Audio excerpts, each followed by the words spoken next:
அனைவருக்கும் அன்பான இனிய வணக்கம். வாழ்க வையகம், வாழ்க வளமுடன். குரு வாழ்க, குருவே துணை.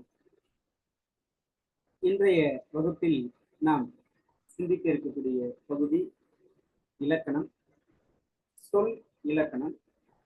தொல்காப்பியத்தை அடியொற்றி தொல்காப்பியத்தில் சொல்லிலக்கண 9 இயல்களில் இதுவரைக்கும்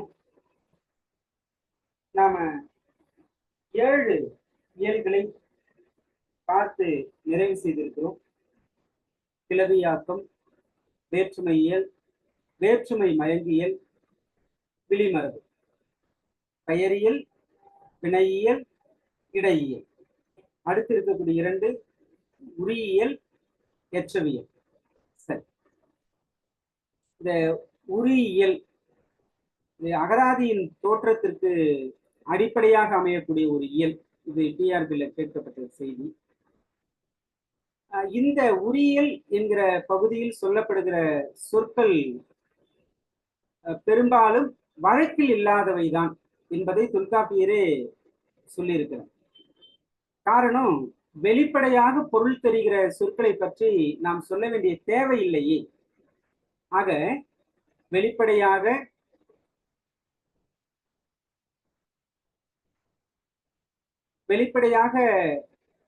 பொருள் தெரியாத சொற்களை பற்றித்தான் நாம் சொல்ல வேண்டியிருக்கிறது. அப்படிப்பட்ட உரிச்சொற்களைத்தான் இந்த உரியியலில் தொல்காப்பியர் பேசுகிறார். இதில் இந்த அடிச்சொற்கள், ரூட் வேர்டு என்று சொல்லுவாங்க, இந்த அடிச்சொற்களை பற்றி கூறுகிற பகுதி உரியியல் பகுதி. இந்த உரிச்சொல் என்றால் என்ன? இந்த உரிச்சொல் என்பது இசை, குறிப்பு, பண்பு, இந்த 3இன் அடிப்படையில் தோன்றும். அது பெயராகவும் வினையாகவும் அந்த மெய்யானது தடுமாறி நிற்கும். அது பெயரா அல்லது வினையா? மலர் என்பது அது மலர்தலா அல்லது மலர் என்கிற ஒரு பெயரா என்று தடுமாறி நிற்பது போல. இது ஒரு பொருளை உணர்த்தக்கூடிய பல சொற்கள். ஒரு பொருள் பன்மொழி என்று பார்த்திருக்கும் நன்னூல்ல. ஒரு பொருள் பன்மொழி. அதே போன்று பல பொருள் ஒரு மொழி. ஒரு சொல் பல பொருள், பல சொல் ஒரு பொருள். இவற்றை உணர்த்துவனவாகவும் அமையும். இதை உணர்த்துகிற போது வழக்கில் மிகுதியாக இல்லாத அந்த சொற்களின் பொருளை வழக்கில் உள்ள சொற்களின் பொருளோடு சேர்த்து பொருள் கொள்ளுகிற வகையில இது வரும். இது ஒரு அட்டவணை போலவே உங்களுக்கு எளிமையாக தயாரிச்சிருக்கும். இதை அப்படியே நீங்க எழுதிக்கலாம். சொல் பொருள் என்கிற வகையில் நீங்க வரிசையா விரைவா எழுதிக்கிட்டே வாங்க. உரு, தவ, நனி இவை மிகுதி என்கிற ஒரு பொருளை கொடுக்கும். ஒரு பொருள் தவப்பல, நனிச்சிறந்தது என்பது போல. உதாரணம் கூட 2வது நிலையாக பார்த்துக்கலாம். இந்த சொல்லுக்கான பொருளை நிச்சயம் நம்ம முதல்ல தெரிஞ்சுக்கணும். பிறகு இடைநறு, உரு. உரு என்றால் அச்சம் என்று பொருள்.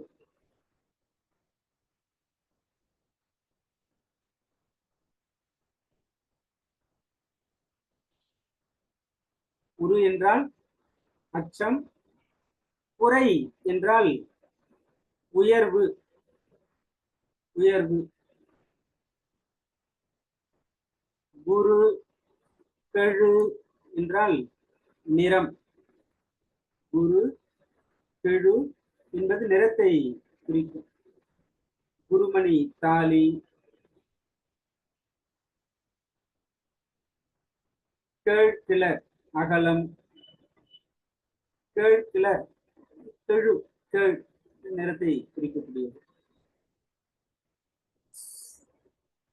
செல்லல், இன்னல் இவையெல்லாம் இன்னாமை, செல்லல், இன்னல். இன்னாமைனா துன்பம் தரக்கூடிய துன்பம். மல்லல் என்றால் வளமை. மல்லல் மால்வரை வந்திருக்கு மல்லல்.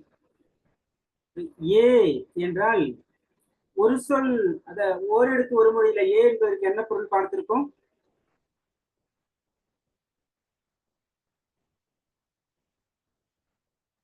ஏ என்றால் சார் அம்பு. அம்பு. அம்பு. ஆக ஏ என்றால் பெற்று, பெற்றது என்கிற பொருள்.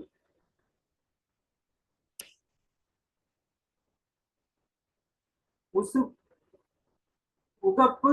உகப்புன்னா உயர்வு.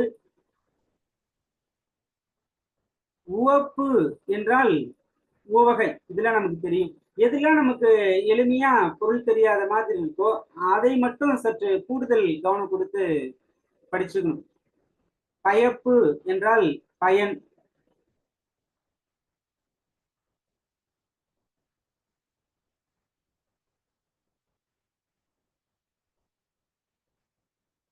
பசப்பு என்றால் நிறம். பசப்புன்னா நிறம். ஏய்பு என்றால் சேர்தல். ஏய்புன்னா சேர்தல். இசைப்பு என்றால் இசைத்தல். இசை கருவிகளை, யாழ் முதலிய இசை கருவிகள் எல்லாம் இசைப்பதுதான் இசைத்தல் தான் இசைப்பு. அலமரல் தெருமரல். தெருமரல் ஒரு தேர்வுல கேட்கப்பட்டதுங்க. அலமரல், அலமரல் தெருமரல் என்றால் சுழற்சி. சுழற்சினா ஒன்றும் தெரியாத நிலையிலே சுழன்று கொண்டே இருப்பது. அதுதான் அலமரல் தெருமரல் என்பது. திக்கு தெரியாம சுத்தி சுத்தி வந்துகிட்டே இருக்கக்கூடிய ஒரு சூழல். அடுத்து மழை புழ, இதுவும் கேட்கப்பட்டது. இந்த உரியியல் பகுதியில நிச்சயம் ஒரு கேள்வியாவது வரும் என்று எனக்கு நம்பிக்கை இருக்கு. ஏற்கனவே அது நடந்தும் இருக்கு. மழை புழ என்பன இளமை பெயர்கள். சீர்த்தி புகழ். சீர்த்தி புகழ்.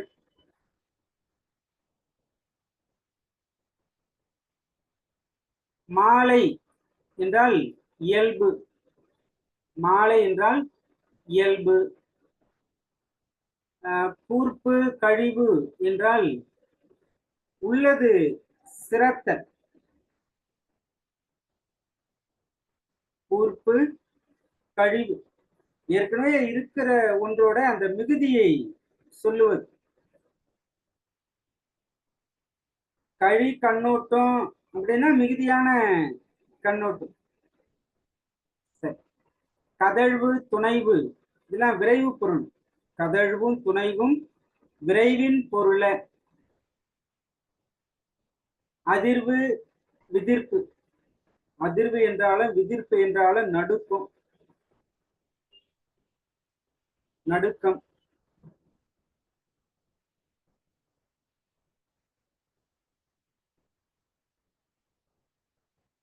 அதிர வருவதோர் நோய் என்று வள்ளுவர் கூட சொல்லுவார். சரி. வார்தல் போகல் ஒழுகல். வார்தல் போகல் ஒழுகல், இந்த மூன்று சொற்களுமே நேர்மை நெடுமை என்கிற பொருளை தரக்கூடியன. வார்தல் போகல் ஒழுகல். தீர்த்தலும் தீர்தலும், தீர்தல் தீர்த்தல், இவை நீக்கல் பொருளில் வரக்கூடிய. தீர்தலும் தீர்த்தலும் விடற் பொருட்டாகும் என்று சொல்லுவார். நாம் விடக்கூடிய நீக்கக்கூடிய பொருளில் வரும். அதை தீர்த்துனங்க, விவகாரத்தை இதோடு தீர்த்துனங்க என்று இன்றைக்கும் பயன்பாட்டில் இருக்கு. கடவரல் பண்ணை விளையாட்டு. பிறகு இங்க பாருங்க, தட கய நலி, இந்த மூன்றுமே பெருமை என்கிற பொருளை குறித்து வருவன. அதோடு தடை என்பது பெருமை என்பதோடு வளைவு, தடங்கண், வளைந்த கண்.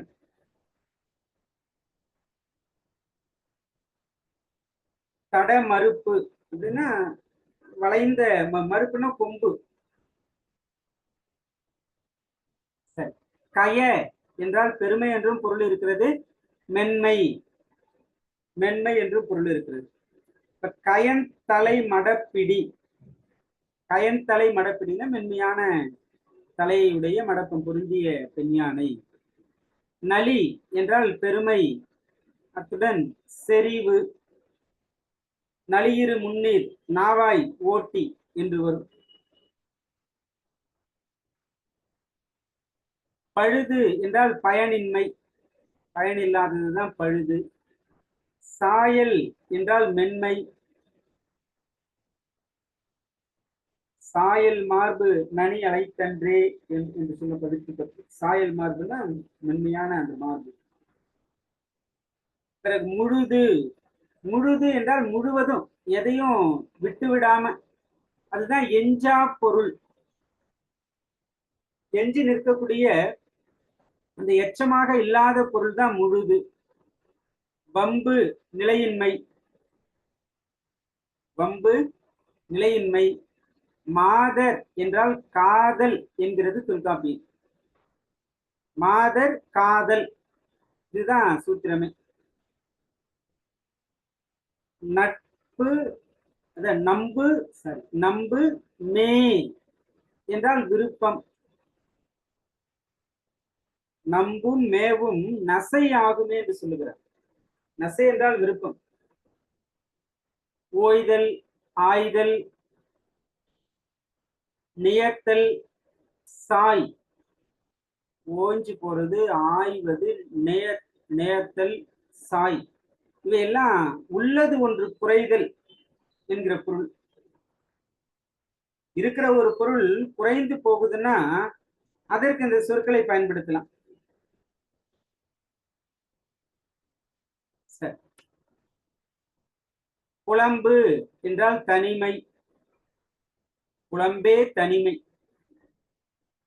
துவன்று, துவன்று நிறைவு, துவன்று என்றால் நிறைவு. முரஞ்சல் என்றால் முதிர்வு, முரஞ்சல் முதிர்வி. வெம்மை வேண்டல், அதான் விரும்புதல், வெம்மை வேண்டல். பொறுப்பு என்றால் பொலிவு, பொறுப்பே பொலிவு, பொறுப்பே பொலிவு. வரிது என்றால் சிறிது, வரிது என்றால் சிறிது.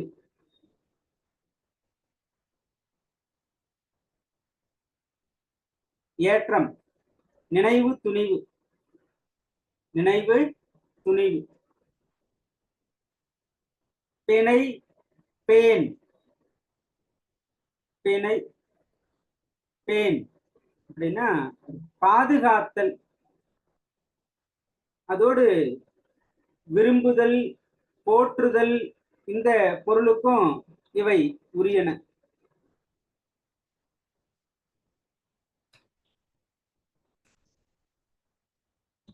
விரும்புதல், போற்றுதல் என்கிற பொருளுக்கும் உரியன. பனை என்றால் பிழைத்தல், பெருத்தல்.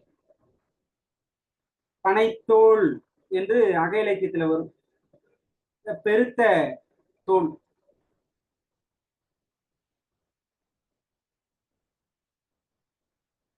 படர் உள்ளுதல் அல்லது செல்லுதல்.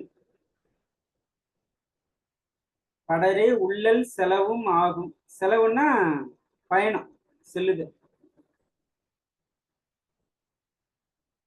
பையுள் சிறுமை என்றால் நோய். பையிலும் சிறுமையும் நோயின் பொருள. எய்யாமை என்றால் அறியாமை. நன்று என்றால் பெரிது. நீங்க எழுதுவதற்காகத்தான் நேரம் கொடுத்து நான் பயணிக்கிறேன்.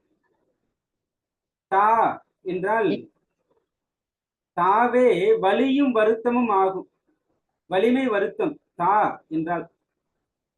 இங்க பாருங்க, தெவு தெவ்வு. தெவு என்றால் கொள்ளுதல், ஏற்றுக்கொள்ளுதல். தெவ்வு என்றால் பகை. தெவ்வர் என்றால் பகைவர். தெவ்வர்க்கு ஓச்சிய என்று பட்டினப்பாளையில் கூட வரும். நீர் தெவ்வம் நிறை தொழுவர் என்று மதுரை காஞ்சியிலும் வரும்.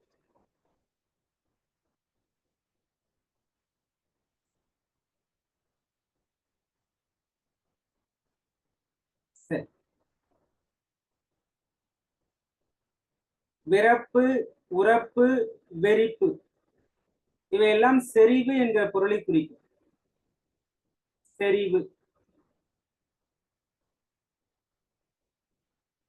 விறப்பு என்பது செறிவு என்பதோடு அச்சம் என்கிற பொருளையும் குறிக்கும். விறப்புனா அச்சம் என்கிற பொருளும் உண்டு. இத கவனிச்சுக்கோங்க. கம்பளை, சும்மை, களி, அழுங்கல் இவையெல்லாம் ஆரவாரம் அல்லது பேரோசை என்கிற பொருளை கொண்டது. அழுங்கல் என்றால் அதற்கும் இந்த ஏற்கனவே ஆரவாரம் பார்த்திருக்கோம். அழுங்கல் என்பதற்கு இந்த ஆரவாரம் என்பதோடு இரக்கம், கேடு என்கிற பொருளும் உரியன. அழுங்கல், அழுங்குவது. செலவழுங்குவது தலைவிக்காக மனம் இறங்கி வருந்தி அந்த பயணத்தை தடைப்படுத்துவதுதான் செலவழுங்கல்.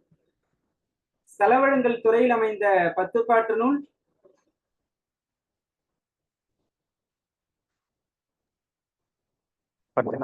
பட்டினப்பாலை. கழுமு என்றால் மயக்கம், கலத்தல். கழுமு. செழுமு.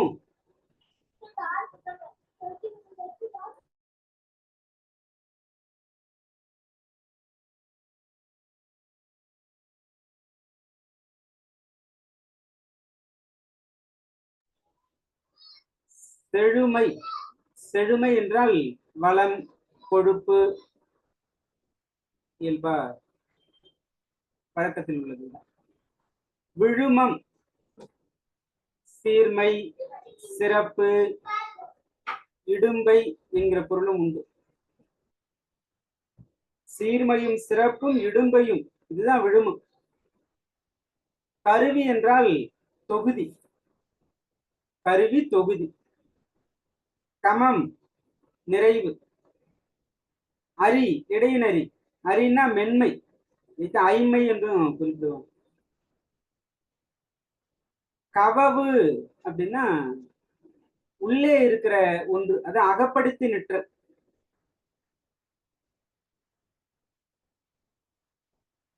அகப்படுத்தி நிற்றல். பிறகு துவைத்தல், சிலைத்தல், இயம்பல், இரங்கல். துவைத்தல், சிலைத்தல், இயம்பல், இரங்கல் இவையெல்லாம் இசை பொருட்கிளவி. ஓசை தழுவிய இசை பொருளை உணர்த்தி வரும். துவைப்பது, சிலைப்பது, இயம்புவது, இரங்கல் எல்லாமே. அதுல இரங்கல் என்பது மேற்குறித்த இசைப்பொருள் கிளவி என்பதோடு கழிந்த பொருளையும் அது உணர்த்தும். கழிந்த பொருளையும் உணர்த்தும்.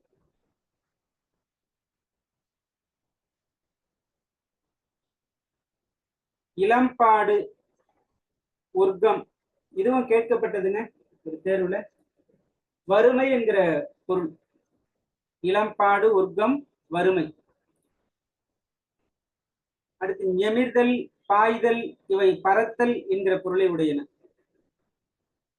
பாய்தல், ஞெமிர்தல். கவர்வு என்றால் விருப்பம். ஏற்கனவே நசை என்பதற்கு விருப்பம்னு நம்ம பார்த்திருக்கோம். அது பொருளின் பொருளாக அது பார்த்திருக்கோம். கவர்வு என்றால் விருப்பம். சேர் என்றால் திரட்சி.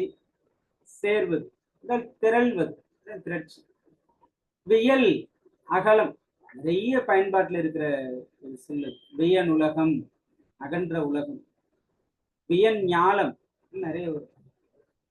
பிறகு பேம் நாம் உரும், இதுவும் முக்கியமானதுங்க. பேம் நாம் உரும் இந்த மூன்றுமே அச்ச பொருளில் வரக்கூடியது. அச்சம். பய வலிமை. கய என்றால் மென்மை, பய என்றால் வலிமை. வாழ் ஒளி, வாழ் ஒளி வெளிச்சம். துயவு என்றால் அறிவின் திரிவு. துயவு அறிவின் திரிவு. துயவு என் கிளவி அறிவின் திரிவு. உயா என்றால் உயங்கள் வருந்துதல். உயா. உஷா. உஷான்னா சூழ்ச்சி. சூழ்ச்சின்னா அது ஒரு சிந்தனை தாங்க. சூழ்ச்சி செய்து ஒரு செயலை முடிப்பது என்பது அடுத்தவர்களை ஏமாற்றி முடிப்பதில்லை, பல சூழல்களையும் எண்ணி பார்த்து ஒரு செயலை மேற்கொள்வது, அதுதான் உஷா. துணை நூல் பட்டியல உஷா துணை நூல்கள் என்று கூட சொல்லுவாங்க. நம்முடைய அந்த சிந்தனை வெளிப்பாட்டிற்கு உதவிய நூல்கள். பயா ஆசை விருப்பம். பயா என் கிளவி வேட்கை பெருக்கம். இதான் வயாகரா என்ற மருந்து கூட இந்த அடிப்படையில தான் வச்சிருக்காங்க. கருப்பு சிவப்பு இவை நிறத்தை குறிக்கக்கூடியன. அதோடு வெகுளி பொருளிலும் வரும். சினத்தல் பகைத்தல் என்ற வெகுளி பொருளிலும் வரும் கருப்பு சிவப்பு. நொசிவு நுழைவு நுணங்கு. நொசிவு நுழைவு நுணங்கு இவை நுண்மை பொருளில் வரும். நுண்மை. நொசிவு நுழைவு நுணங்கு. பிறகு புனிறு என்றால் அனிமை. அனிமை. அனிமைன்னா அண்மை. நனவு. நனவு என்றால் ஆடுகளம், இடம். பிறகு அகலம். நனவு ஆடுகளம் அகலம். மத மடன் வலிமை மிகுதி வனப்பு இந்த பொருள்ல வரும். மடன் வலிமை மிகுதி வனப்பு. இங்க மிகுதி அப்படிங்கிறது உள்ளத்தோட மிகுதி. உள்ளத்துல மிகுதியா இருக்கக்கூடிய இந்த ஊக்கம் தான். அதான் மிகுதி என்பது ஊக்கம் என்றும் குறிப்பிடுவாங்க. யானர் பல தேர்வில் கேட்கப்பட்டத சொல்லது. யானர் புது வருவாய். புது வருவாய்.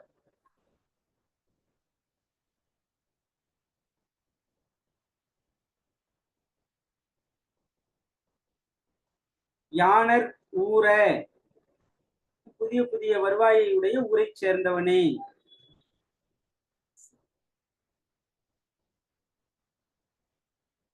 அமர். அமர் என்றால் மேவல், மேவுவது, அதாவது சேர்வது, விரும்பி சேர்வது.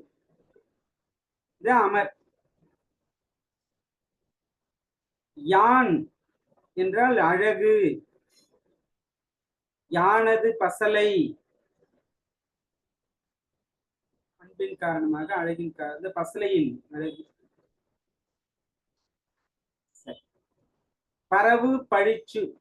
பரவுதல் படிச்சுதல் அப்படின்னாலே இறைவனை வழிபடுதல், வாழ்த்தி மொழிவது, இதுதான் பரவுவது. இறைவனை வழிபடுவது. பழிச்சுதல் வாழ்த்தி மொழிவது, பழிச்சுவது. கடி. கடி என்கிற சொல்லுக்கு எத்தனை பொருள் பாருங்க. நீக்குதல், கூர்மை, காவல், புதுமை, விரைவு, விளக்கம், மிகுதி, சிறப்பு, அச்சம், சூழ் உரைத்தல். இவற்றோடு ஐயம், கரிப்பு, காரம். இத்தனை பொருளும் கடி என்கிற ஒரு சொல்லுக்கு உரியன. கடி என்றால் நீக்குதல், கூர்மை, காவல், புதுமை, விரைவு, விளக்கம், மிகுதி, சிறப்பு, அச்சம், சூளுரைத்தல், ஐயம், காரம். ஐ ஐ என்றால் ஓரெடுத்து ஒரு மொழியில தலைவன் என்று பார்த்திருக்கோம். கடந்த டிஎன்பிஎஸ்சி தேர்வுலையும் அது கேட்டிருந்தாங்க, குரூப் 4ல. இங்கு தொல்காப்பியர் குறிப்பிடுவது ஐ என்றால் வியப்பு. ஐ வியப்பாகும். ஐ என்று சொல்லுகிறோம் இல்லையா? முனைவு என்றால் முனிவு. முனிவுன்னா சினம், வெறுப்பு. முனிவிலர் துஞ்சலும் நிலர் பிறர் அஞ்சுவது அஞ்சி புகழனின் உயிரும் கொடுக்குவர் பழியனின் உலகுடன் பெரினும் கொள்ளல அன்னமாட்சி அணையராக என்று தொடரும் ஒரு பாட்டுல. முனிவு இலர். உண்டால் அம்மை உலகம் என்கிற அந்த பாடலை பாடியவர் யார்?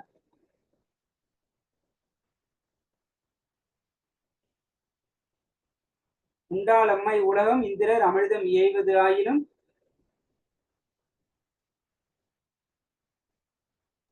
கடலுள் மாய்ந்த இளம். சரிம்மா, சரிம்மா, குட். கடலுள் மாய்ந்த இளம் பெரு வடிதி. எப்படி சொல்லியிருக்கேன் நான், கடலுள் அவர் மாய்ந்து விட்டாலும் இந்த உலக வாழ்க்கை பற்றிய செய்தியை சொல்லி உலகோர் உள்ளங்களிலெல்லாம் வாழக்கூடியவர் அவர். கடலுள் மாய்ந்த இளம் பெரு வடிதி. சரி. வை என்றால் கூர்மை. எருள் என்றால் வலிமை. எருள் என்றால் வலிமை. இந்த செய்திகள் தான் உரியியல்ல பேசப்பட்டிருக்கு. இந்த செய்திகளை நாம் கவனிக்கிற போது சில விடயங்களை எல்லாம் மனதிற்குள் நிலைநிறுத்த வேண்டியிருக்கு. என்னன்னா, இந்த வழக்குல காணப்படுகிற அந்த உரிச்சொற்கள் எல்லாமே அவற்றிற்கு முன்னும் பின்னும் வருகிற சொற்களை கொண்டு தொடர்பு படுத்திதான் நான் பொருள் எடுத்துக்கணும். இது முதல் விஷயம். ஏற்கனவே இவர் சொல்லியிருக்கக்கூடிய அந்த சொற்களுக்கு வேறு சில பொருள்களும் வரலாம். அப்படி வந்தாலும் அது ஏற்றுக்கொள்ளக்கூடியனவே. இது ஒன்று. இரண்டாவது, ஒவ்வொரு சொல்லுக்கும் பொருள் சொல்லப்பட்டிருக்கு. அந்த பொருளுக்கு பொருள், பொருளுக்கு பொருள் என்று எடுத்துக்கொண்டால் அது நீண்டு கொண்டே போகும். ஒரு வரம்பு இல்லாமல் நீண்டு கொண்டே போகும் என்பது நமக்கு தெரியும். அதனால ஒரு சொல்லுக்கான பொருள் இதுதான் என்பதை அந்த சொல்லுபவரனுடைய திறம் வெளிப்படுத்தும். தெளிவாக உணர்த்துகிற ஆற்றல் உடையவர்கள் கூறினால் அந்த நேரத்தில் பொருளானது மாறாது. அதே நேரம் ஒரு சொல்லுக்கான பொருளை இன்ன பொருள்தான் என்று எடுத்துக்கொள்வது கேட்பவர்களின் அறிவு நிலையை பொறுத்தது. இதுவும் நாம கவனிக்கும்.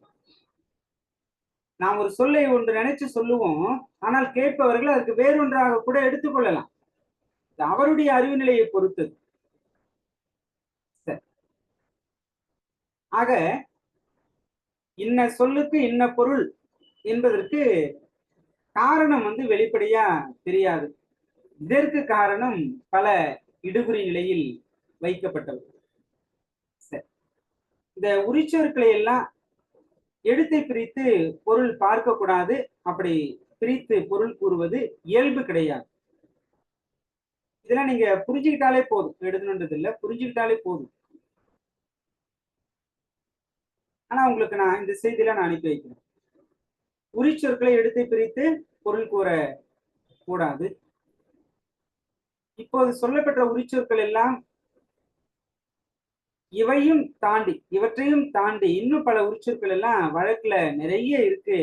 அவற்றையெல்லாம் சொல்லி நிறைவு செய்யலாம் என்று பார்த்தோம்னா காலம் போதாது என்று தொல்காப்பியரே சொல்லியிருக்கிறார். அதனால இந்த வழக்கு முறையை கடைபிடித்து எப்படியெல்லாம் நம்முடைய பழமையை காக்க முடியுமோ, முன்னோர்கள் என்ன வழி சொல்லியிருக்கிறார்களோ அதன்படி நாம் சொல்லாத பலவற்றையும் உணர்ந்து கொள்ள வேண்டும். இது அறிஞர்களினுடைய கடமையும் ஆகும். சரி. இப்போ மீண்டும் இதை ரிவிஷன் பண்ணா இன்னும் ஒரு 10 நிமிஷம் ஆயிடும். அதனால நம்ம அடுத்த செய்திக்குள்ள பயணிக்கலாம். பிறகு படிப்பதற்கு என்று நாம இருக்கக்கூடிய நேரத்தில் அதை நாம் நினைவுபடுத்தி பார்த்துக்கலாம். எச்சவியல் சொல்லதிகாரத்துல 9வது இயல், இறுதி இயல் எச்சவியல். இந்த சொல்லிலக்கணம் பற்றி பிற இயல்களில் சொன்ன செய்திகளை போக மீதம் ஏதேனும் இருந்தால் அதை சொல்லுகிற பகுதி தான் இந்த எச்சவியல். அதே நேரம் இந்த செயலுக்குரிய அந்த சொற்கள், பொருள்கோள், தொகைகள் இவற்றை எச்சவியல் பகுதி பேசுகிறது. ஒவ்வொன்றாக நாம பார்க்கலாம். இலக்கிய வகை சொற்கள் 4 இதை நாம் ஏற்கனவே விரிவாக பார்த்திருக்கோம். ஏர்சொல், திரிசொல், திசைச்சொல், வடசொல். இயல்பாக எல்லோருக்கும் பொருள் விளங்கும் வகையில் அமையக்கூடிய சொல் ஏர்சொல். திரிசொல் என்பது கற்றவர்களுக்கு மட்டுமே பொருள் விளங்கக்கூடிய சொல். இது செய்யுள் ஈட்டச் சொல் என்று வழங்கலாம்.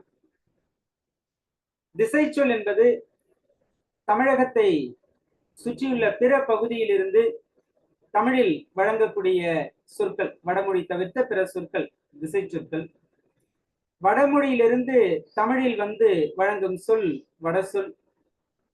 இதை தற்சமம், தற்பவம் என்கிற இந்த பாகுபாடுகளை எல்லாம் நன்னூலில் மிக விரிவாகவே நம்ம பார்த்திருக்கிறோம். இது ஒன்று. பிறகு பொருள்கோள். தொல்காப்பியர் சுட்டுகிற பொருள்கோள். இதற்கு முன்பா இந்த 4ற்கும் தொல்காப்பியர் சொல்லுகிற ஒரு வரையறை மனதிற்குள் பதிவதற்காக மீண்டும் ஒரு முறை.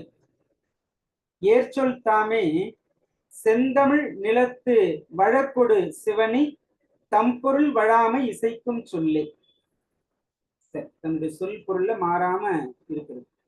திரிசொல் ஒரு பொருள் குறித்த வேறு சொல்லாகியும் வேறு பொருள் குறித்த ஒரு சொல்லாகியும் இருபாற்று என்ப திரிசொல் கிளவி. திசை சொல்லுக்கு தொல்காப்பியர் குறிப்பிடுவது செந்தமிழ் சேர்ந்த பன்னிரு நிலத்தும் தம் குறிப்பினவே திசைச்சொல் கிளவி. செந்தமிழ் சேர்ந்த 12 நிலத்திலிருந்து வரக்கூடியன. வடசொல். வடசொல் கிளவி வடையெழுத்து ஒருயி எழுத்தோடு புணர்ந்த சொல்லாகுமி. வடசொற் கிளவி வடையெடுத்து ஒருயி, வடமொழி ஒலிகளை நீக்கி தமிழ் எழுத்துக்களோடு அமைந்த சொற்கள் வடசொல் என்று சொல்லுகிறார்கள்.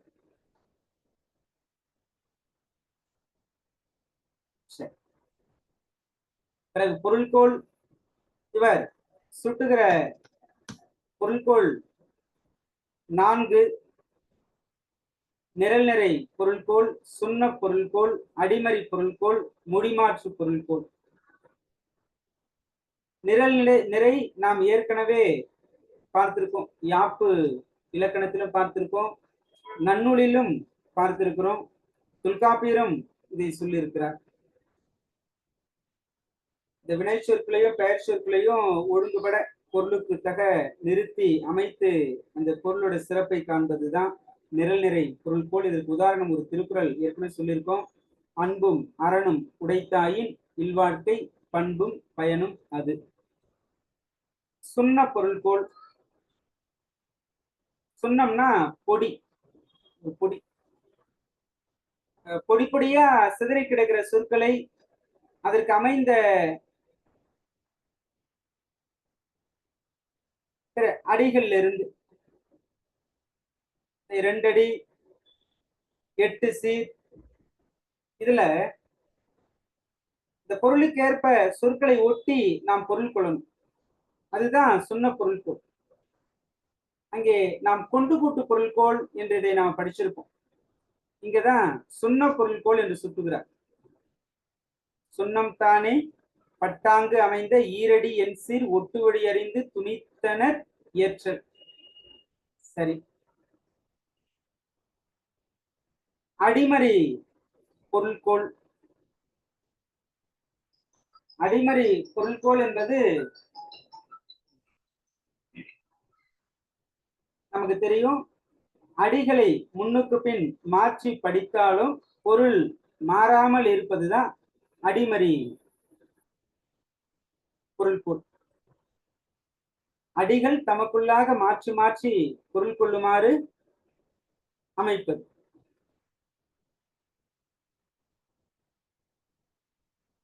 அடிகளையே மாற்றி மாற்றி பொருள் எடுத்துக்கணும்.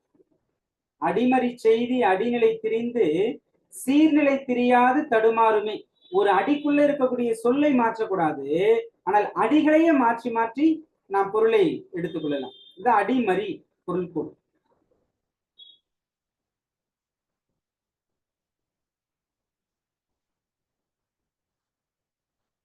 சரி, மொழி மாற்று பொருள்கோள். மொழி மாற்று பொருள்கோள். மொழி என்றால் சொல், சொல்லை மாற்றி பொருள் கொள்வது. இது நாம் ஏற்கனவே பார்த்திருக்கோம். மொழி மாற்று இயற்கை சொல்நிலை மாற்றி பொருள் எதிர் ஏய முன்னும் பின்னும் கொள்வடி கொளால். ஆக இது ஒரு அடிக்குள்ளாக அந்த மொழியை மாற்றி பொருள் கொள்ளுகிற நிலை. சொன்ன பொருட்கோள் 2 அடி 8 சீர் என்று சொல்லுகிறார். 2 அடி 8 சீர்ல சொற்களை மாற்றி மாற்றி பொருள் கொண்டால் அது சொன்னோம். ஆனால் ஒரு அடிக்குள்ள சொல்லை மாற்றி பொருள் கொண்டால் அது மொழி மாற்று பொருள்கோள். சரி, அடுத்த செய்தி. தொகை சொல்வகை தொகை ஆகாமல் இருக்கக்கூடியது. தொகை சொல் தான், ஆனா அது தொகையாகாம இருக்கும். எது அப்படின்னா தா நா நு ஏ, தா நா நு ஏ இப்படி தொடங்குகிற அந்த உறவு பெயர்கள் தொகை சொற்களாக இருக்காது. எப்படி? தா அப்படின்னா தமன், தமன். நான்னா நமன், நுமன், யமன். தமன், நுமன், யமன். இந்த உறவு பெயர்கள்லாம் பிரிச்சா பொருள் உணர முடியாது. ஒரு சொல் போலதான் இருக்கும். சரி, மற்றபடி தொகை சொற்கள் போல அடிக்கு வருவன 3 என்கிறார் தொல்காப்பியர். தொகை போல் அடிக்கு வருவன இசை நிறை, அசை நிலை, பொருளோடு புணர்தல் என்கிற 3. இசை நிறை, அசை நிலை, பொருளோடு புணர்தல்.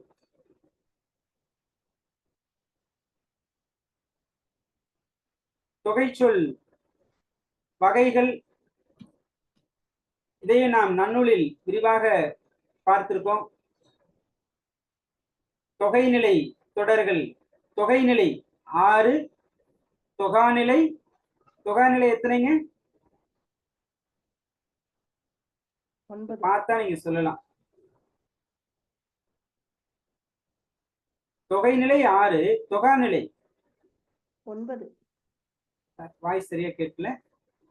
9. 9. இந்த 6 அப்படியே திருப்பி போட்டோம்னா என்று சொல்லியிருந்தோம், அது 9 தொகாநிலை. ஆக வேற்றுமை தொகை, ஓமத்தொகை, வினைத்தொகை, பண்பு தொகை, உண்மை தொகை, அன்மொழி தொகை இவை பற்றியெல்லாம் ஏற்கனவே நாம் விரிவாக பார்த்திருக்கோம். தொகை என்றால் தொக்கி வருவது, மறைந்து வருவது. வேற்றுமை உருபு மறைந்து வந்தால் வேற்றுமை தொகை, ஓம உருபு மறைந்து வந்தால் ஓமை தொகை, காலம் காட்டும் உருபு மறைந்து வந்தால் வினைத்தொகை, பண்பு உருபு மறைந்து வந்தால் பண்பு தொகை, மறைந்து வந்தால் உண்மை தொகை. இவை அல்லாத பல மொழிகள் உள்ளே மறைந்து வந்தால், பல சொற்கள் உள்ளே மறைந்து வந்தால் அது அன்மொழி தொகை. சரி, இந்த தொகை சொற்கள்ல பொருள் எப்படி நிற்கும், சிறப்பாக பொருள் எப்படி நிற்கும் அப்படின்னா 4 நிலையில இருக்குங்க. 1 முன்மொழி நிலை, 2 பின்மொழி நிலை, 3 இருமொழி நிலை, 4 அன்மொழி நிலை. இங்க சுடுநீர், சுடுநீர் என்று இருக்கு. அதுல முன்னாடி இருக்கிற சொல் சுடு அப்படிங்கிறது அங்க சிறப்பு நிலை இல்லையா? பூச்சூடினால், அதுல சூடினால் என்கிற பின்னாடி வரக்கூடிய அந்த சொல் தான் சிறப்பிடம் பெறுது, பொருள் சிறப்பை கொடுக்குது. இது பின்மொழி நிலை. இருமொழி நிலைன்னா ரெண்டு சொல்லுமே சிறப்பை வெளிப்படுத்தும். இராப்பகல், இராப்பகல். அன்மொழி பொற்றொடி வந்தால், பொன்னால் ஆகிய வளையலை அணிந்த பெண் வந்தாள், அதுதான் பொற்சொடி வந்தாள். இப்படி 4 வகையாக தொகை சொற்கள்ல பொருளானது சிறந்து நிற்கும். சரி, தொகை சொற்களில் அடுக்கு தொடர் பற்றிய செய்திகளை இவரும் விரிவா பேசுகிறார். நம்ம நன்னூலிலும் இந்த செய்தியை பார்த்திருக்கிறோம். என்ன செய்தி இந்த தொல்காப்பியர் தொகை சொற்கள்ல அடுக்கு தொடர் பற்றி இவர் பேசக்கூடிய செய்தி என்ன அப்படின்னா, ஒரு இசை பொருளில் 4 முறை சொல் அடுக்கி வரும்.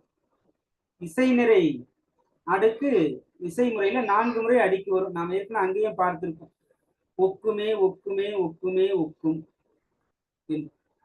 அதுவே விரைவு பொருள்ல வந்தா, அடுக்கு தொடர் விரைவு பொருளில் வந்தால் 3 முறை சொல் அடுக்கி வரும்.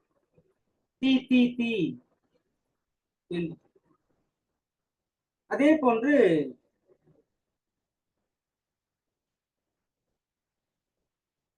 ஒரு கேள்வியோடு சேர்ந்து வருகிற போது, குறிப்பா அந்த அசைநிலை அடுக்கு சொற்கள்,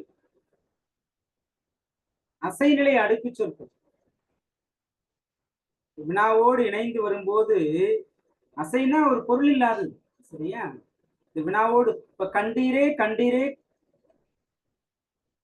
கேட்டீரே கேட்டீரே, இப்படியாக வரக்கூடிய. சரி,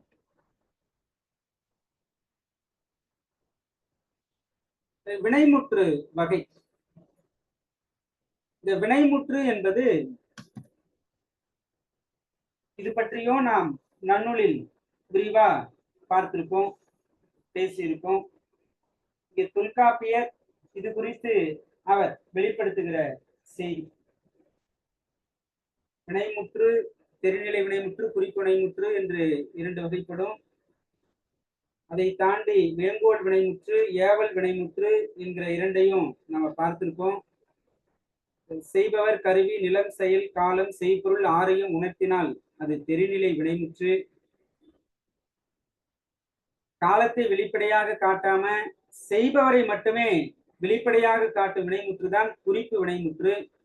இந்த குறிப்பு வினைமுற்று பொருளிடம், காலம், சினை, குணம், தொழில், இதுல ஏதாவது ஒன்றை அடிப்படையாக கொண்டு வரும். இந்த செய்தியில நம்ம பார்த்திருக்கோம். இங்கே இவர் குறிப்பிடுவது முக்காலத்தையும் பொருந்தியதா, மூவிடத்தையும் சார்ந்ததா, வினை குறிப்பு என்கிற அளவில் இந்த வினைமுற்று வரும். 6 வகையாக வரும் என்கிறார். முக்காலம், மூவிடம் என்கிற நிலை. சரி, இந்த வினைமுற்று பற்றி சில கூடுதல் செய்திகள்.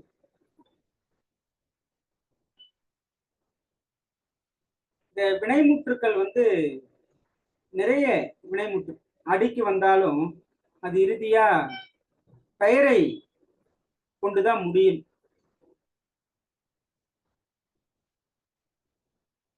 பாடினான், ஓடினான், ஆடினான் கண்ணன்.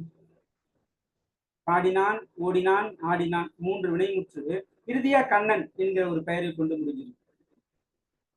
நல்லவன் அவன் அல்லது அருளினன் இறைவன், இவ்வாறு ஒன்றை கொண்டும் முடியலாம். பல வினைமுற்றுகள் அடுக்கி வந்தாலும் இறுதியில அது பெயரை கொண்டுதான் முடிய வேண்டும். சரி, வினைமுற்று தொடர்ந்து எச்ச சொல் பற்றி இவர் குறிப்பிடுகிறார். எச்ச சொல் 10 வகைப்படும். இதுவும் நாம் ஏற்கனவே பார்த்திருக்கோம்.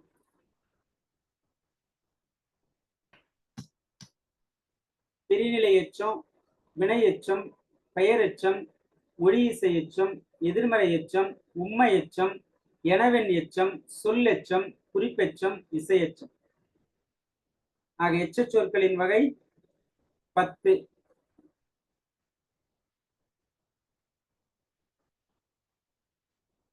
இந்த பிரிநிலை எச்சம் அப்படின்னா அது ஏகாரத்துல முடியும். யாரும் இல்லை, தானே கல்வன் என்று.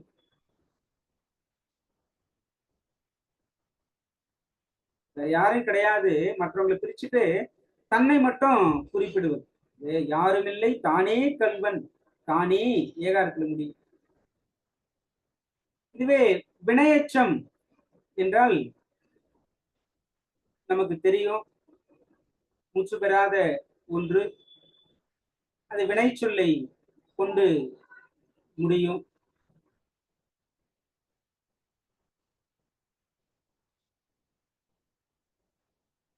உதாரணங்கள் நிறைய நாம பார்த்துட்டோம். படித்து வந்தான், இல்ல படித்து சென்றான், கற்று தேறினான், அதை பற்றி நிறைய பார்த்திருக்கோம். பெயரச்சமா அது போலதான், இதை பற்றி நாம் நிறைய செய்திகள் பார்த்துக்கோம். பெயரஞ்சி கிளவி பெயரோடு முடியுமே என்பார். சரி, ஒளி இசை எச்சம். ஒளி இசை எச்சம் அதாவது சொல்லாம விட்டத சொல்றதுதான் ஒளி இசை. கூறியதோர் வாழ்மண்,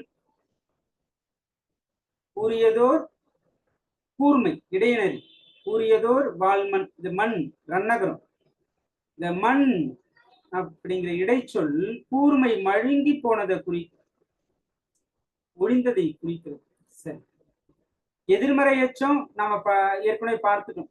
பெயரெச்சம், வினையச்சம் இவை நேர்மறை பொருளில் வரும், எதிர்மறை பொருளில் வரும். அதுல ஈறுகட்ட எதிர்மறை பெயரெச்சம், ஈறுகட்ட எதிர்மறை வினையச்சம் என்றெல்லாம் நம்ம பார்த்திருக்கிறோம். எதிர்மறை எச்சம்னா எதிர்மறை பொருள்ல முடியும், அதுதான் எதிர்மறை எச்சம்.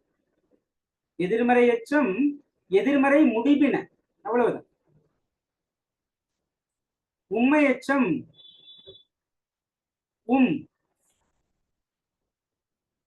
உண்மை எச்சம் இரு ஈற்றானும் தன்வினை ஒழிய முடிவாகும்மை.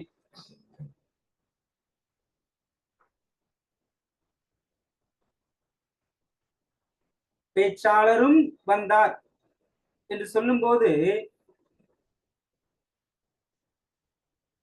பேச்சாளரும் வந்தார் அப்படின்னா கூட மற்ற வேற யாரும் தலைவரும் வந்தாரு, ஏதோ ஒரு பொருளை உணர்த்துகிறது இல்லையா?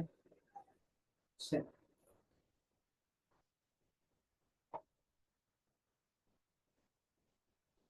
பிறகு எனவின் எச்சம். எனவின் எச்சம் வினையோடு முடியுமே என்று சொல்லுவார். ஒல்லென ஒலித்தது, வருவேன் என கூறினான். என என்கிற எச்சம் வினையோடு முடியும். மற்ற 3 சொல், குறிப்பு, இசை, இந்த 3ம் எஞ்சு பொருட்கிளவி இளவென முடிப. இதெல்லாம் குறிப்பாதான் நம்ம உணர்ந்து கொள்ள வேண்டும் ஒழிய இதற்கென்று சொற்கள் இல்லை. இதுல குறிப்பெச்சம், இசையெச்சம் இந்த 2ம், குறிப்பு இசை, இதுல முக்கியமா குறிப்புல மட்டுமே உணர முடியும். நீ பெரிய ஆளப்பா அப்படின்னு சொன்னா சொல்ல வச்சு புரிஞ்சுக்க முடியாது. சொல்றவருடைய அந்த நடை, அந்த குறிப்பை வச்சுக்கிட்டு தான் இவரு ரொம்ப மட்டமான ஆளு அப்படிங்கிறத இந்த சொல்ல வெளிப்படுத்துகிறார் என்பதை நம்ம தெரிஞ்சுக்கலாம்.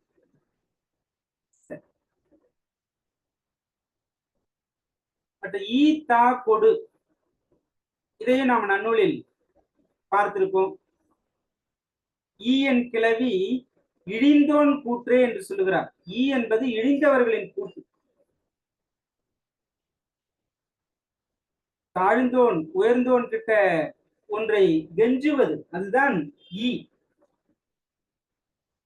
உயர்ந்தோர் தாழ்ந்தோருக்கு கொடுப்பது. தா ஈவதுன்னு சொல்லணும், நம்ம கொடுப்பதுன்னு சொல்லிடுவோம். சரி. தாய் என்கிற சொல் ஒத்தவர்களிடையே வழங்கக்கூடியது. தாயன் கிளவி ஒப்போன் கூற்று எழுதி வச்சுக்கோ. ஈ என்பது இழிந்தோன் கூற்று, தாய் என்பது ஒப்போன் கூற்று. கொடு என்பது உயர்ந்தோன் கூற்று. உயர்ந்தோன் தாழ்ந்தோனிடம் ஒன்றை கேட்கிற போது கொடுப்பா என்று உரிமையோடு கேட்கலாம். சரி, ஒரு நிமிஷம்.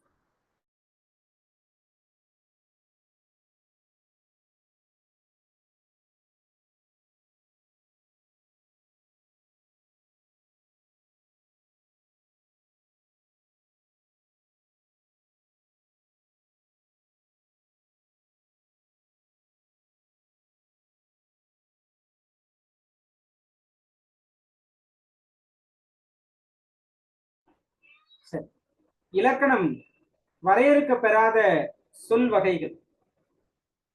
இலக்கணம் வரையறுக்க பெறாத சொல் வகைகள்: பெயர்நிலை கிளவி, திசைநிலை கிளவி, தொல்நெறி மொழி, மெய்நிலை மயக்கம், மந்திர பொருள். மந்திர பொருள் இந்த நான்கையும் எடுத்துக்கணும்.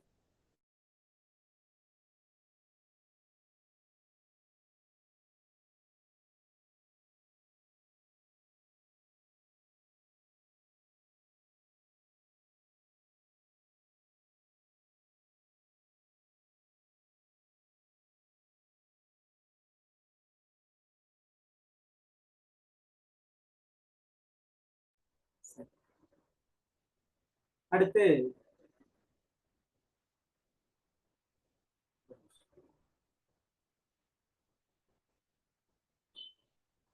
அடுத்து தனித்தனி செய்திகளா சில செய்திகள் இருக்கின்றன, அவற்றையும் நம்ம பார்த்துடலாம். செய்வாய் செய்யாய் என்கிற அந்த முன்னிலை வினைச்சொல், செய்யாய் என்கிற அந்த முன்னிலை வினைச்சொல் செய் என்று மாறும். செய் என்கிற பொருள்ல வரும். இப்போ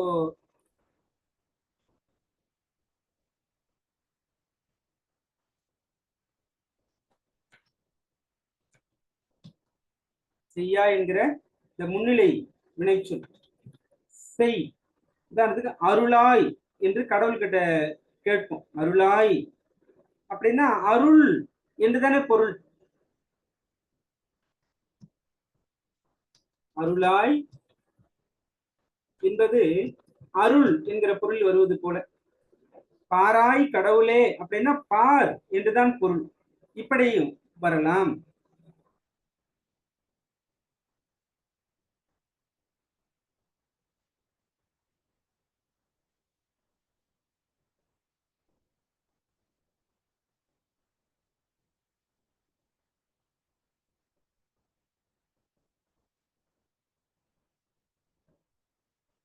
பிறகு ஈ ஏ இந்த முன்னிலை ஈறுகள் சென்றி சென்மே என்பன போன்று இவையெல்லாம் மெய் ஊர்ந்து வரும். சென்றி பெருமை, அதுவே சென்மே என்பன போன்று. அந்த காலத்து வழக்கு சொற்கள். ஆக புதிய காலந்தோறும் புதிய சொற்கள் வந்தாலும் அவை நீக்கப்படக்கூடாது, ஏற்றுக்கொள்ளக்கூடியவனதான் முக்கிய மிக மிக முக்கியமான ஒரு அடி. கடிசொல் இல்லை காலத்து படிமை. கடிசொல் இல்லை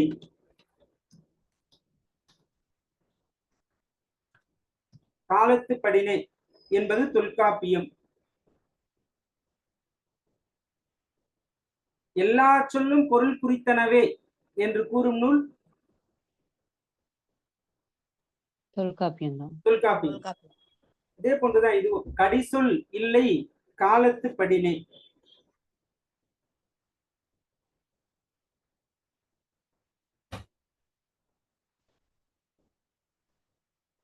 சில சொற்களை எல்லாம் இந்த எழுத்துக்களை குறைத்தும் வழங்கலாம், அதுவும் தவறு கிடையாது என்று சொல்லுகிறார்.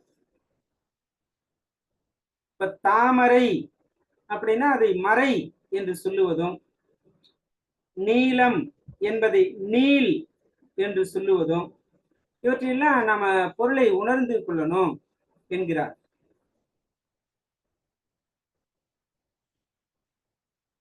இதுல சில எழுத்துக்களை எல்லாம் குறைத்து நாம அந்த சொல்லை கொண்டு பொருள் உணர்ந்தாலும், இந்த மறை என்பது தாமரை என்று அந்த சொல் குறைக்கப்பட்டாலும் நிறை சொல் போலதான் நம்ம நினைச்சுப்போம்.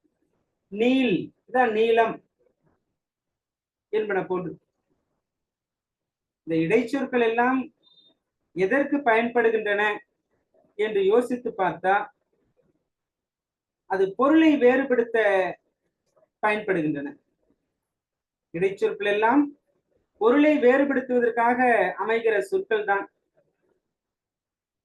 உரிச்சொற்களும் பொருளை வேறுபடுத்தி கூறும் நிலையுடையன. அதையும் நாம் இங்க எண்ணி பார்க்கணும்.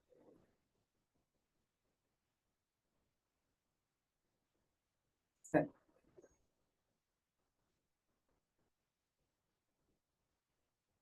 இந்த எச்சவியல் பகுதியில மற்றும் அவர் குறிப்பிடுகிற ஒரு செய்தி, நாம் இதற்கு முன்பா பார்த்த அந்த உரியியல்,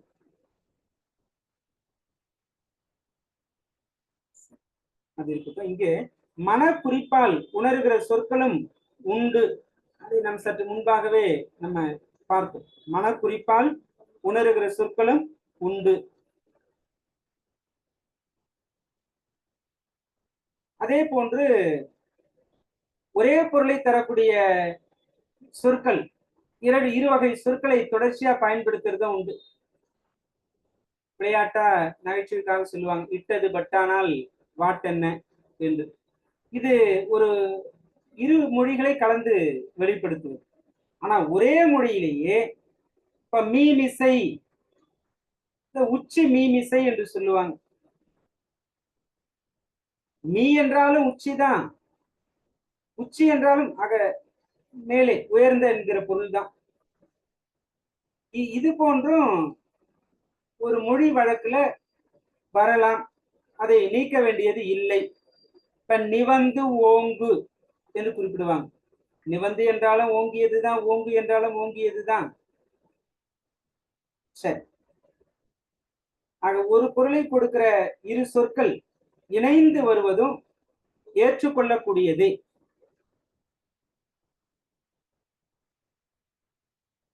இன்னும் சில இடங்கள்ல ஒருமை பெயர் வந்து பன்மைக்கும் ஆகி வரும்.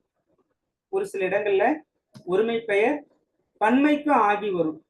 எங்கெல்லாம் அது பன்மைக்கு ஆகி வரும் என்று பார்த்தா, உதாரணத்துக்கு பாருங்களேன், ஏவல், இளையர், தாய் வயிறு கரிப்ப என்று ஒரு தொடர். இதுல தாய் என்பது ஒருமைதான் அந்த சொல். ஆனாலும் இங்கு தாயர் என்று பன்மையாகத்தான் எடுத்துக்கணும். ஏன்னா இங்கு இளையர் என்று பன்மை சொல்லப்பட்டிருப்பதனாலே அதற்கு பொருத்தமாக தாயர் என்றுதான் நாம் பொருளை ஏற்றுக்கொள்ள வேண்டும். இப்படி ஒருமை பெயர் பன்மைக்கு ஆவதும் உண்டு. மற்றபடி ஆற்றுப்படை என்கிற ஒரு இலக்கிய வகை, ஆற்றுப்படை, கூத்தரும் பாணரும் பொருணரும் விரலியும் ஆற்றிடை காட்சி உரழத் தோன்றி கற்ற பெருவளம் பெறார்க்கு அறிவுரி சென்று பயனெதிர சொன்ன பக்கமும் என்று ஆற்றுப்படைக்கு இலக்கணம் கூறும் நூல் எது?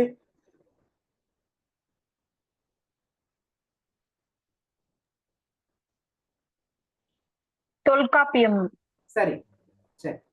இங்க ஆற்றுப்படையில இந்த முன்னிலை ஒருமை வந்து பன்மையை கொண்டு முடியலாம் என்று சொல்றார். முன்னிலை ஒருமை பன்மை கொண்டு முடியலாம். எப்படின்னா அந்த பெரும்பானாற்றுப்படை அந்த நூல்ல தொடக்கம் பார்த்தீங்கன்னா புலவு வாய்ப்பான என்று தொடங்கும். புலவு வாய் பானை, இந்த புலவு இருக்கிற வாயுடைய பாணரே தொடங்கி படர்குவீராயின் ஒருமையில தொடங்கி பன்மையில முடிக்கிறார். நீங்க செல்லுவீர்களாயின் எல்லாம் தவறு கிடையாது, ஏற்றுக்கொள்ள வேண்டியதுதான் என்கிறார் தொல்காப்பியர். சரி, இதுகாரும் எச்சவியல் பற்றிய சிந்தனைகளை எண்ணி பார்த்தோம். செய்யுள் வழக்கானாலும் உலக வழக்கானாலும் இந்த பொருள் சொல்லப்பெற்ற இந்த வழிமுறைகளை எல்லாவற்றையும் நன்கு கவனித்து இந்த இலக்கண நூல்கள் எல்லாம் சொல்லியிருக்கக்கூடிய அந்த வழிகளிலிருந்து மாறாமல் இலக்கணத்தை வரையறைப்படுத்தி வகைப்படுத்தி காட்டுதல் வேண்டும். இது காலந்தோறும் செய்வது அவசியம் என்பதை சொல்லி இந்த பகுதியை நிறைவு செய்கிறார் தொல்காப்பியர். செய்யுள் வழக்கில் இருந்தாலும் உலக வழக்கில் இருந்தாலும் அந்த பொருள் நிலைகள் கூறப்பட்ட அந்த நெறிமுறைகள் எல்லாவற்றையும் அந்த இலக்கண நூல் காட்டியிருக்கிற அந்த வழியிலிருந்து மாறாமல் ஒரு வரையறையை ஏற்படுத்த வேண்டும். வரையறை ஏற்படுத்தி அதை வகைப்படுத்தி காட்டல் வேண்டும் என்கிறார். ஆக அது தற்காலத்திலும் உலக வழக்கு நிலையிலே பயன்படுத்தக்கூடிய அந்த பேச்சு வழக்கை எல்லாம் ஒரு வரன்முறைப்படுத்தி அதை வகைப்படுத்தி சொல்லுவதும் தேவையான ஒன்றாக இருக்கிறது. அதுதான் தற்கால ஆய்வுகளுள் சிறந்த ஆய்வாக அமையும் என்று நாம் துணியலாம். சரி, சொல்லதிகார பகுதி நிறைவு பெற்றது. இன்றைக்கு நாம 2 இயல்களை பார்த்திருக்கிறோம், உரியியல், எச்சவியல்.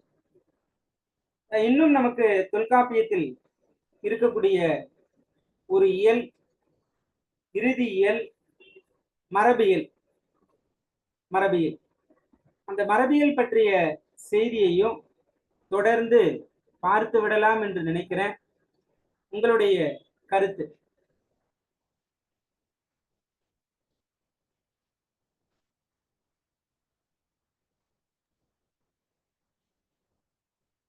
நமக்கு காலம் இல்லை.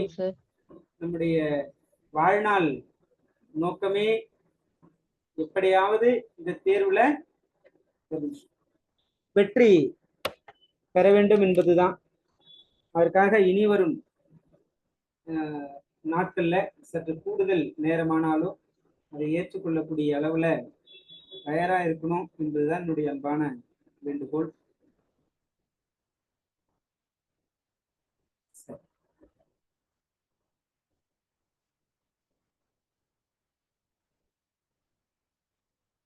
மரபியல் பகுதி, மரபியல் பகுதியை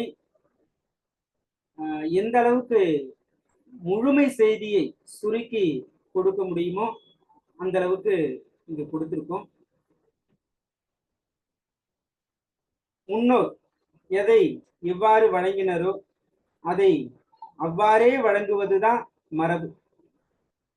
பரம்பரை நிலையிலே வழி வழியாக கூறப்படுகிற பின்பற்றப்படுகிற ஒரு முறைமைதான் மரபு.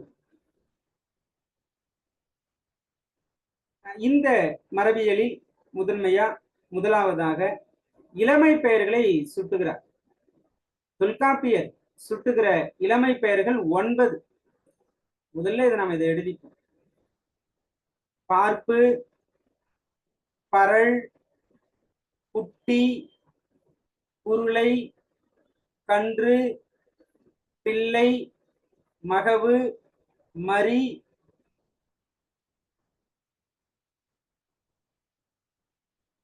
குழவு, குழவி.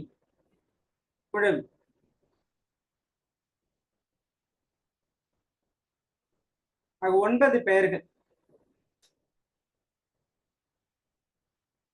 இந்த 9ல இந்த பார்ப்பு, பிள்ளை இந்த பெயர்கள் எதற்கெல்லாம் இளமை பெயர்களா வரும் அப்படின்னா, பறவை பறவை இனத்துக்கு அதனுடைய பறவை இனத்தினுடைய இளமைக்கு பார்ப்பு, பிள்ளை என்று பெயர். அதோடு அந்த ஆமை, உடும்பு, இது போன்ற அந்த தவழ்கின்ற ஊர்வன் ஊர்வன்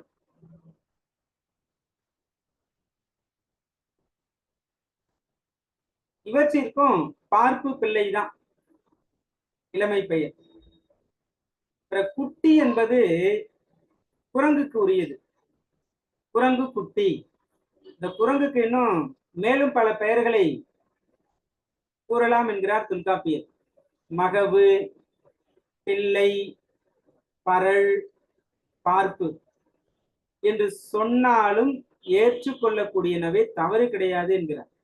என்றாலும் முதலாவதா குட்டி என்பதை சொல்லிடுறார். அதுக்கு பிறகுதான் கூடுதல் செய்தியா இவற்றையும் நாம் குறிப்பிடலாம் என்கிறார்.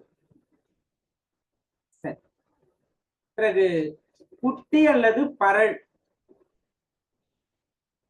குட்டி அல்லது பரல் என்ற இளமை பெயர்கள் இந்த உயிரினங்களுக்கு உரியன.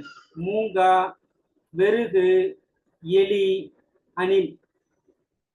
எலிக்குட்டி, அணில் குட்டி, மூங்கா குட்டி, வெருகு குட்டி, பரல் என்று கூட சொல்லலாம் என்கிறார். எல்லாவற்றிற்கும் சான்றுகள் உண்டு. சான்றுகளோடு இருக்கக்கூடியவற்றை தான் அந்த சூத்திரத்திலிருந்து செய்திகளை எடுத்துதான் இப்படி தொகுப்பா கொடுத்திருக்கும். பிறகு குருளை அல்லது குட்டி. குருளை அல்லது குட்டி.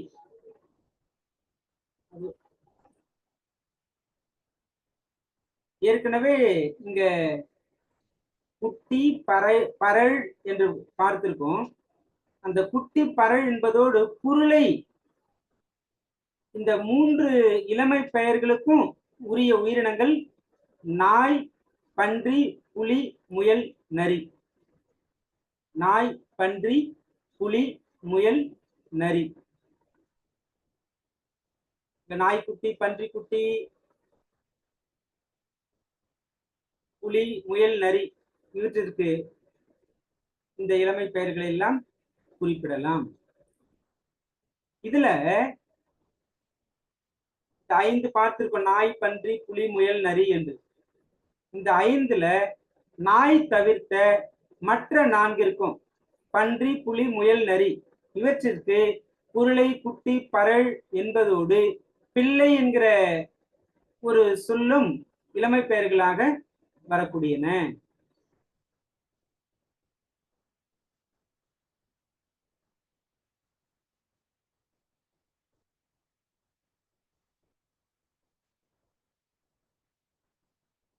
குருளை, குட்டி, பரல், பிள்ளை இந்த இளமை பெயர்களுக்குரியன பன்றி, புலி, முயல், நரி.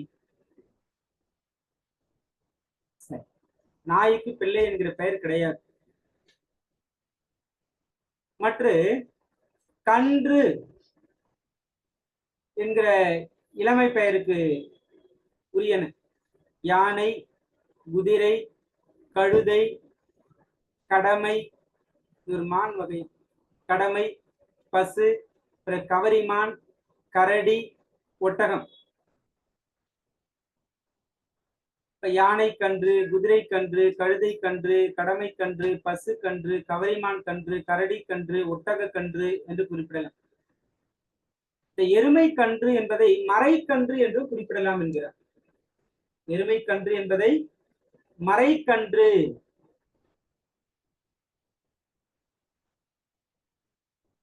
தொல்காப்பியர் சொன்ன இந்த சூத்திரத்தின் வழி செய்திகளை பார்த்துவிட்டு தற்கால இந்த சமச்சீர் புத்தகத்துல என்ன இருக்கு அப்படிங்கிற அந்த பட்டியலையும் நம்ம பார்க்கலாம். இப்ப மரி என்கிற இளமை பெயருக்கு உரியன ஆடு, குதிரை, நவ்வி, உழை, மான். ஆட்டு மரி, குதிரை மரி. இப்ப குதிரைக்கு ஏற்கனவே நம்ம கன்று என்பதும் பார்த்திருக்கோம். மரி என்பதும் இருக்கு. நவ்வி, உழை, மான்.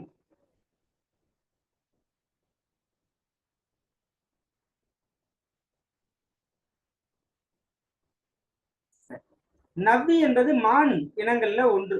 நவ்வி, உழை என்பதெல்லாம் மான் இனத்தை சார்ந்த பெயர்கள். சரி. குழவி, குழவி என்கிற இளமை பெயர். யானை, பசு, எருமை இந்த மூன்றிற்கு குழவி என்றும் குறிப்பிடலாம். பசு குழவி, யானை குழவி, எருமை குழவி என்றும் கூறலாம். அதோடு கடமை மானின் குழவி, மறைமானின் குழவி என்றும் குறிப்பிடலாம். இதை இதை சுருக்கமா எடுப்பதற்கு சற்று ஒரு மணி நேர அளவு நேரம் தேவைப்பட்டது முழுமையா பார்த்து. எதற்காக நான் சொல்றேன்னா, எடுத்த உடனே இது போன்று பார்க்கும்போது சிலருக்கு குழப்ப நிலை ஏற்பட்டாலும் அதில் ஆச்சரியம் இல்லை.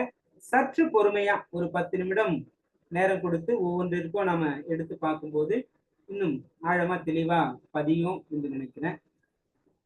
சரி, இந்த குழவி என்கிற சொல் இந்த குரங்கின் வகைகளா இருக்கிற முசு, ஊகம். முசு, ஊகம் என்பன குரங்கு வகைகள். இவற்றோட குட்டிகளையும் குழவி என்று சொல்லலாம். முசு, ஊகம் இவற்றின் குட்டிகளையும் குழவி என்று சொல்லலாம்.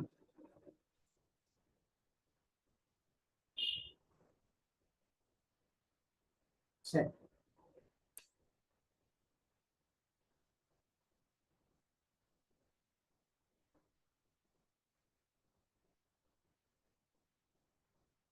பிறகு உயர்திணை மக்களுக்கு இளமை பெயர்கள். குழவி, மகவு என்கிற ரெண்டு மட்டும்தான். குழவி தான் குழந்தைன்றோம், மகவு மகன், மகள் என்று இன்றைக்கு நாம பயன்படுத்துறோம். குழவி, மகவு என்கிற இரண்டு மட்டுமே மக்களின் இளமை பெயர்கள். இதுல ஓரறிவு உயிர்களின் இளமை பெயர்கள். ஓரறிவு உயிர்களின் இளமை பெயர்கள் பிள்ளை, குழவி, கன்று, போத்து. போத்து இதுல நெல், புல் இந்த ஓரறிவுக்கு மட்டும் இந்த சொற்கள் வராது. பிள்ளை, குழவி, கன்று, போத்து என்பன பொதுவா ஓரறிவுக்குரிய இளமை பெயர்கள். ஆனால் அவை நெல், புல் என்கிற ஓரறிவு உயிரினத்துக்கு வராது இந்த சொற்கள்.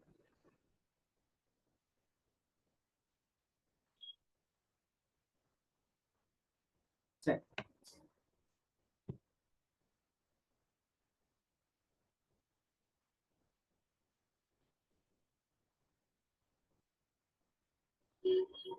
ஆண்பால் பெயர்கள் 15 பெயர்களை சொல்லுகிறார்.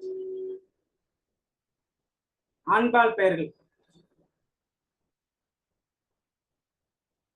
இவை போன்றன என்று குறிப்பிடுறாரு. ஆனால் வெளிப்படையாக தொல்காப்பியர் குறிப்பிடுகிற ஆண்பால் பெயர்கள் 15.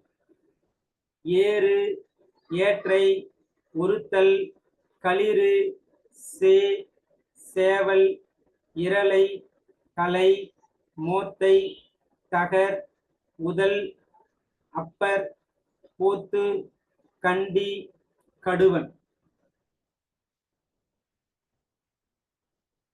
கண்டி, கடுவன்.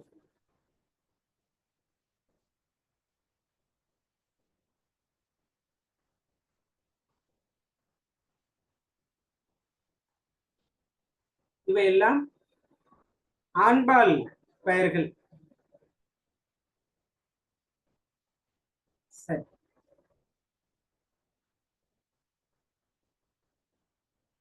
அடுத்து பெண்பால் பெயர்களா 13 பெயர்களை குறிப்பிடுகிறார். பெண்பால் பெயர்கள் பேடை, பெடை, பெட்டை, பெண், மூடு, நாகு, கடமை, அழகு, மந்தி, பாட்டி, பிணை, பிணவு, பிடி.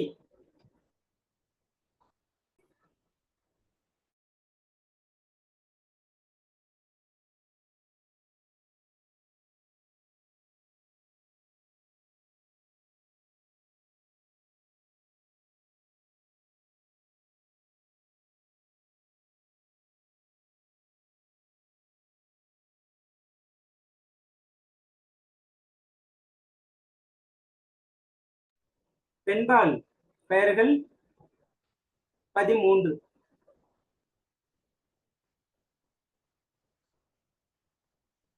இவை பற்றிய விரிவையும் நாம் பார்க்க இருக்கோம்.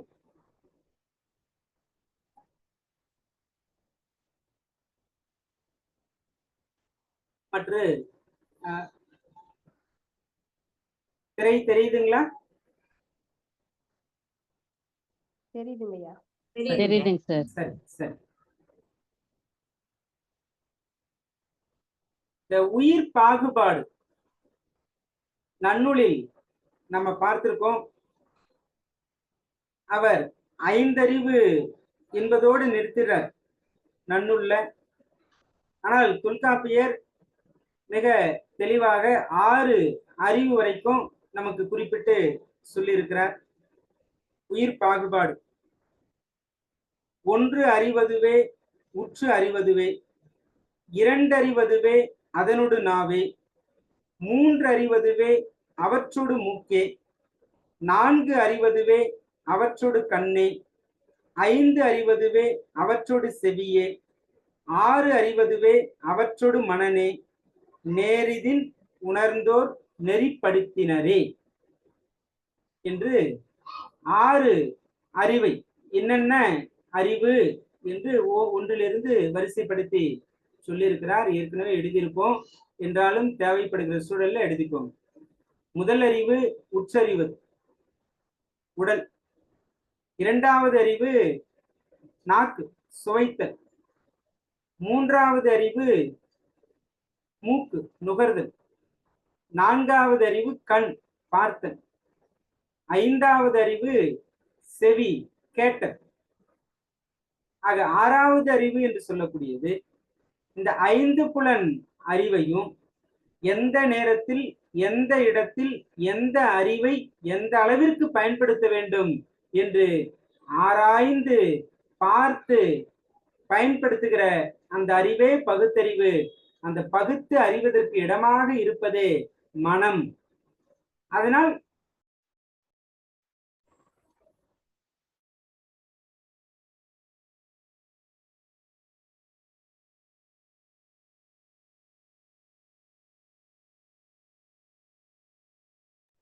ஆறாவது அறிவாக இந்த அடிப்படையில் மனம் என்பதை பார்க்கிறோம். மனம் என்பது உயிரோட படர்க்கை நிலைதான். உயிரின் செயல்படு நிலையே மனம். இந்த 6 அறிவிற்கும் உரிய உயிரினங்கள் என்னென்ன என்பதும் நமக்கு தெரிந்ததுதான். என்றாலும் அவற்றை இப்பொழுது நாம் மீண்டும் நினைவுக்கு கொண்டு வருவது தேவையான ஒன்று. இன்றைக்கு பள்ளியாகட்டும் கல்லூரியாகட்டும் மாணவர்களுக்கு இந்த அடிப்படைகள் முதலில் அவர்களுக்கு கற்றுத்தரப்பட வேண்டியன. ஓரறிவு உயிரினம் இவர் சொல்லுகிற அடிப்படையில் நாம போவோம். புல், மரம் இவை போன்ற பிற. ஆக தாவர இனங்கள் அனைத்துமே ஓரறிவு உடையனதான். ஈரறிவு என்னென்ன? நந்து, முரல். முரல் அப்படிங்கிறது ஒரு மீன் வகைங்க. சிப்பி இவையெல்லாம் 3 அறிவு உயிரினம். சிதல் எறும்பு. இந்த சிதல் என்பதுதான் கரையான்.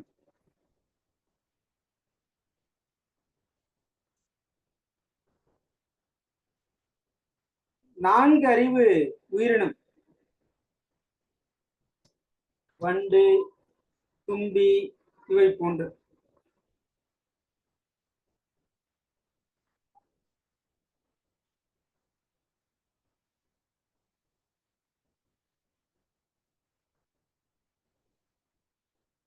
ஐந்தறிவு உயிரினம்.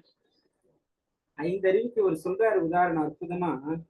மாவும் மாக்களும் ஐ அறிவினவே பிறவும் உளவே அக்கிளை பிறப்பே. மான விலங்கு, ஆக விலங்கினங்களும் மனித வடிவிலே இருந்து கொண்டு விலங்குத்தன்மையை வெளிப்படுத்துபவர்களும் ஐந்தறிவு உயிரினம் தான். இதைத்தான் மாக்கள் என்று சொல்லுகிறார். விலங்கு தன்மையோடு வெளிப்படுகிற மனிதர்களும் ஐந்தறிவு உயிரினம் தான். சரி, நம்ம உணர்ந்துக்கலாம், குறிப்பிட்டுக்க வேண்டாம். 6 அறிவு மக்கள் மக்கள்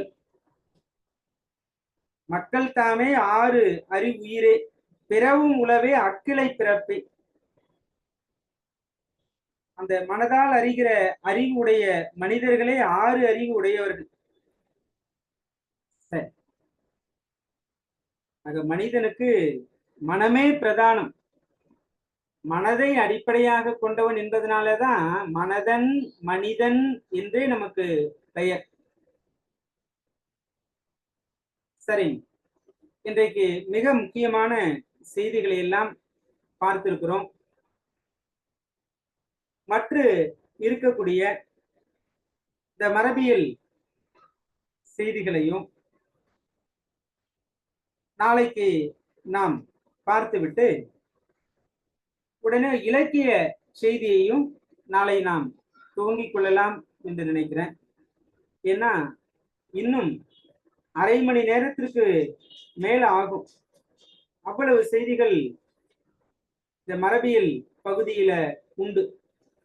அவை போற போக்குல தள்ளிவிட்டு போற மாதிரி இல்லை, முக்கியமான செய்திகளாக இருக்கின்றன. காரணம் அது மரபு. மரபை போற்றுவது பாதுகாப்பது அவசியம். அந்த வகையில் மற்றுள்ள செய்திகளை எல்லாம் நாளை பார்க்கலாம் என்று நினைக்கிறேன். உங்களுடைய கருத்து? தொடர்ந்து அரை மணி நேரம் செய்திகளில் கவனம் செலுத்த இயலுமா? சார் இல்லைங்க சார், நாளைக்கு பார்த்துக்கலாங்க சார். சரி,